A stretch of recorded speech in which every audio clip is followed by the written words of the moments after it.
عوام الناس میں تو عجیب و غریب باتیں مشہور ہیں نا کہ جی وہ محمد کے غلاموں کا کفن میلا نہیں ہوتا. جی وہ اگر سائبیریا میں دفن ہو تو 10,000 سال تک بھی کچھ نہیں ہوگا. ظاہر ہے کہ وہ فریزنگ پوائنٹ پہ ہے وہاں پہ. لیکن عام حالت میں یہ کوئی تھم رول نہیں ہے، یہ ایکسیپشن صرف پیغمبروں کی ہے جی. اور اس کی اصل قرآن حکیم میں موجود ہے. حضرت سلیمان علیہ السلام کی جب ڈیتھ ہو گئی تو اللہ تعالیٰ فرماتا ہے کہ ان کی ڈیتھ کے اوپر جو جنات تھے انہیں معلوم نہیں چلا، مگر ایک کیڑا جس نے ان کی لاٹھی جو ہے وہ کھا لی تھی، جس کی وجہ سے ان کا جسم نیچے آ گیا، اس کی وجہ سے لوگوں کو پتا چلا کہ یہ تو فوت ہو چکے ہیں، کیونکہ وہ ٹیمپل آف سلیمان تعمیر ہو رہا تھا، ہیکل سلیمانی. تو حضرت سلیمان علیہ السلام کی موت کا وقت اسی دوران آ گیا، تو وہ لاٹھی پہ یوں ٹیک رکھ کے نا بیٹھ گیا ایسے کر کے، یہ جو بھی کوئی پوسچر ہوگا. تو اب گوشت تو زیادہ مرغوب غذا ہے کیڑوں کی، لیکن اتنے عرصے تک اب وہ دیمک نے ایک دن میں تو نہیں چاٹی ہوگی لکڑی، ہفتوں مہینوں لگے ہوں گے جب تک وہ تعمیر نہیں ہو گیا. اور اس واقعے کا ذکر قرآن میں موجود ہے. لہذا قرآن میں عقیدہ انبیاء کرام کے بارے میں کہ ان کے جسم سلامت رہتے ہیں مرنے کے بعد، اس کی اصل قرآن کے اندر موجود ہے ان آیات کے اندر. ابو داؤد میں ایک حدیث موجود ہے، مشکات میں بھی موجود ہے، اور کئی کتابوں میں، اور محدثین کا آلموسٹ اجماع ہے اس حدیث کے اوپر.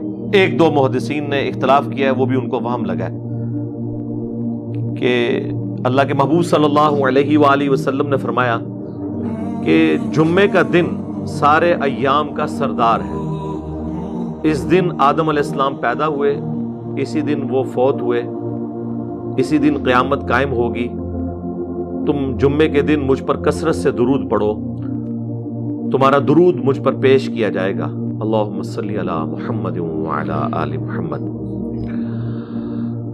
ایک صحابی نے جرأت کر کے عرض کی کہ اللہ کے رسول، جب آپ مر جائیں گے اور آپ کی ہڈیاں مٹی میں گھل مل جائیں گی، یہ الفاظ ہیں کیونکہ اس وقت 295C کا یوز اس طریقے سے نہیں کیا جاتا تھا، نہ وہ تھی مدینہ شریف میں اس حوالے سے.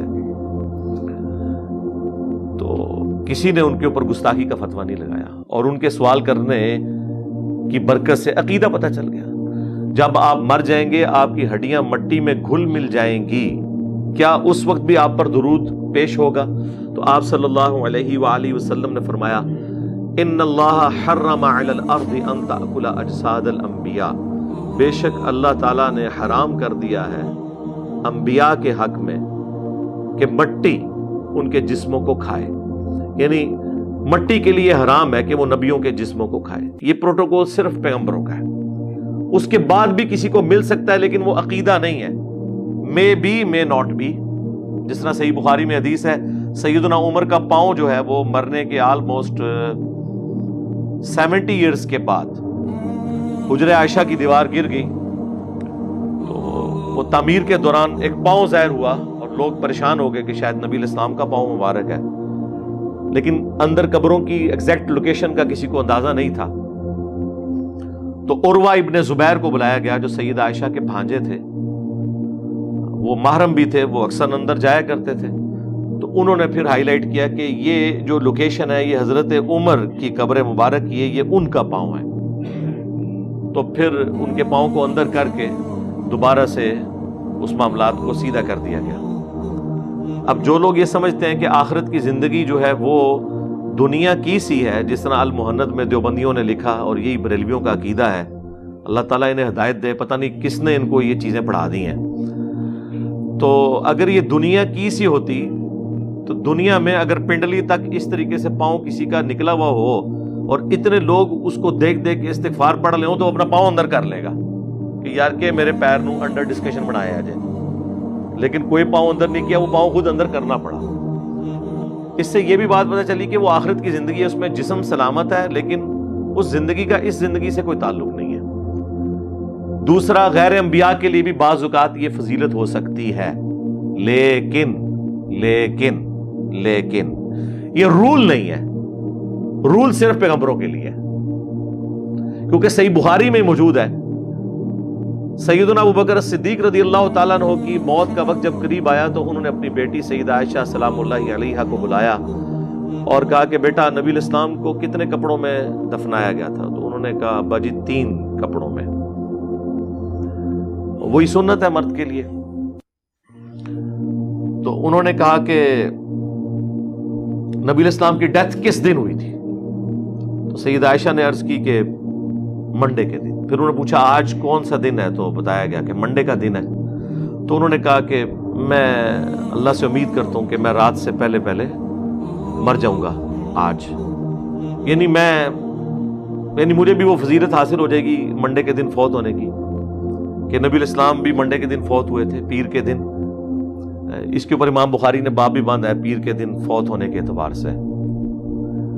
تو مجھے بھی 3 کپڑوں میں دفنانا، اور وہی ان کے جو پرانے کپڑے تھے نا، انہوں نے کہا مجھے انہی کپڑوں میں دفنانا، میرے لیے نیا کفن ارینج نہ کرنا، کیونکہ نیا کفن تو زندہ بندوں کی ضرورت ہے. یہ آپ ذرا الفاظ کے اوپر غور کریں. پھر حضرت ابوبکر نے فرمایا کہ یہ جو کفن تم دو گے یہ تو گلے سڑے گوشت، پیپ اور ہڈیوں کا ہی حصہ بننا ہے مرنے کے بعد. یعنی حضرت ابوبکر صدیق رضی اللہ تعالیٰ عنہ کا یہ عقیدہ تھا کہ مرنے کے بعد جسم گل سڑ جاتا ہے، اور وہ اپنے بارے میں بات کر رہے تھے اور اس سے ان کی کوئی فضیلت ختم نہیں ہوئی ہے. دوسرا سیدہ عائشہ نے بھی نہیں انہیں کہا کہ آپ کا جسم تو سلامت رہے گا کیونکہ محمد کے غلاموں کا کفن میلا نہیں ہوتا. اور اللہ کے بندو، سیدنا حمزہ کا مسلح کیا گیا ہے، دفنانے سے پہلے ان کے جسم کے حصے کاٹے گئے ہیں. آپ کہہ رہے ہیں کفن میلا نہیں ہوتا، لاشیں سلامت رہتی ہیں. رومن امپائر کی جنگوں میں بیٹل فیلڈز کے اندر کتنے صحابہ اور تابعین ہیں جن کو تیل کے کڑاؤں میں روسٹ کیا گیا. یہ کون سا آپ کو عقیدہ بتا دیا؟ اس سے آخرت کا کوئی تعلق نہیں ہے. جو بندہ مر گیا اب اللہ تعالیٰ کے ہاں اس کے لیے انعام ہے. جو نیک آدمی ہے اسے کوئی فرق پڑتا ہے اس کفن سے یا اس جسم سے؟ تو اس سے امام بخاری نے ایک تو عقیدہ سمجھا دیا کہ یہ ہے ہی عقیدہ جعلی ہے. اگر اللہ پروٹوکول دے دے وہ اللہ کی مرضی ہے، لیکن یہ کوئی بنیادی عقیدہ نہیں ہے سوائے انبیاء کے. دوسرا، حضرت ابوبکر صدیق رضی اللہ تعالیٰ عنہ کا علم غیب جو ہے نا وہ اس میں پتہ چل گیا کیا ہے. وہ اس طرح کہ اسی حدیث میں موجود ہے کہ سیدنا ابوبکر پھر پیر کو فوت نہیں ہوئے، بلکہ وہ پیر اور منگل کی درمیانی رات کو فوت ہوئے، کیونکہ اسلام میں مغرب کے بعد اگلا دن شروع ہو جاتا ہے اور منگل کی صبح فجر سے پہلے انہیں دفنا دیا گیا. تو حضرت ابوبکر تو کہہ رہے تھے مجھے امید ہے کہ میں پیر کے دن فوت ہو جاؤں گا، اور اس میں الفاظ ہے میں رات سے پہلے پہلے فوت ہو جاؤں گا، کوئی رات کو تو منگل شروع ہو جائے گی.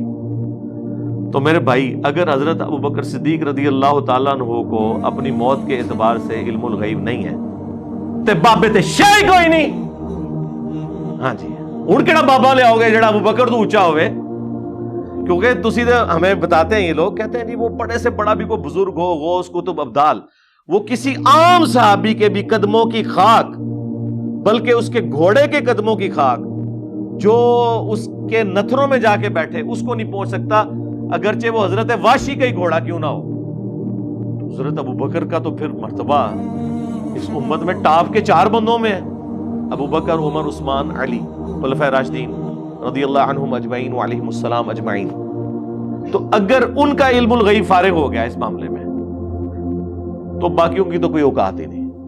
اسی بھی تو ہم کہتے ہیں بابت شاہی کوئی نہیں. اب میرے بھائی، اگر کوئی سمجھتا ہے کہ اس بات کا کسی کے پاس جواب ہے تو ٹائم قیامت تک ہے، دیو جواب، بول وہی جو حق ہے، ٹائم قیامت تک ہے. ہاں، حق بولنا ہے. میں نے تو حق بولا ہے، میں نے تو حضرت بکر کا عقیدہ بتا دیا، صحیح بخاری شریف سے چیزیں بتا دیں.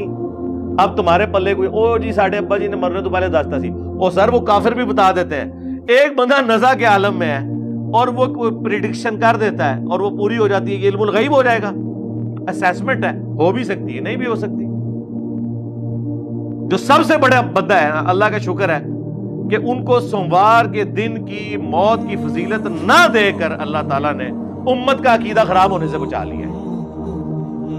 ان کو یہ فضیلت مل جاتی نا کہ اپنے نبی کی سنت کے مطابق وہ منڈے کو فوت ہوتے، اس کا فائدہ صرف ان کو تھا. لیکن جو ان کی بات پوری نہیں ہوئی اس کا فائدہ پوری امت کو ہے، لیکن یہ فائدہ اب آیا اس پلیٹ فارم کی برکت سے۔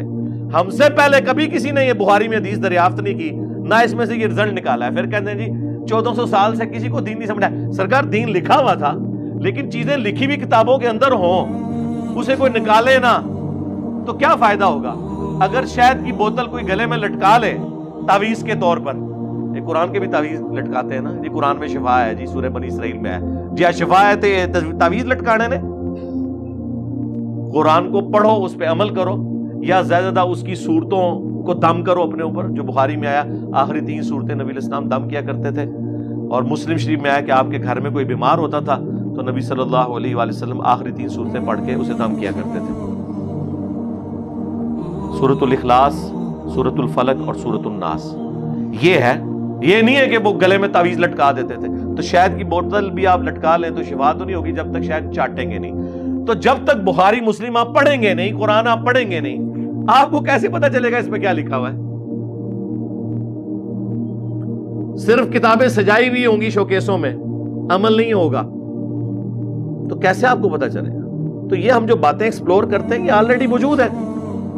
اگر آپ کے بزرگوں کو توفیق نہیں ہوئی آپ کو دین صحیح بتانے کی، تو یہ جو آپ کے دل میں ہمارے لیے حسد آ گیا ہے کہ اس کی داڑھی تو کالی ہے، وہ سفید داڑھی والوں کو کوئی نہیں سمجھ آئی ہے، اس حسد کا تو میرے پاس کوئی علاج نہیں سوائے اس کے کہ قل اعوذ برب الفلق والی سورت جو ہے وہ آپ رات کو سونے سے پہلے 3 دفعہ پڑھ لیں، ومن شر حاسد اذا حسد۔ حسد کا تو کوئی علاج نہیں ہے، وہ تو پیغمبروں کے بھائی تھے، پیغمبر کا بھائی، پیغمبر کا بیٹے، حضرت یوسف علیہ السلام بھی پیغمبر، یعقوب علیہ السلام بھی پیغمبر، لیکن حسد تو ان میں بھی آ گیا اپنے بھائی کے لیے۔ کافر تو نہیں تھے، مسلمان تھے۔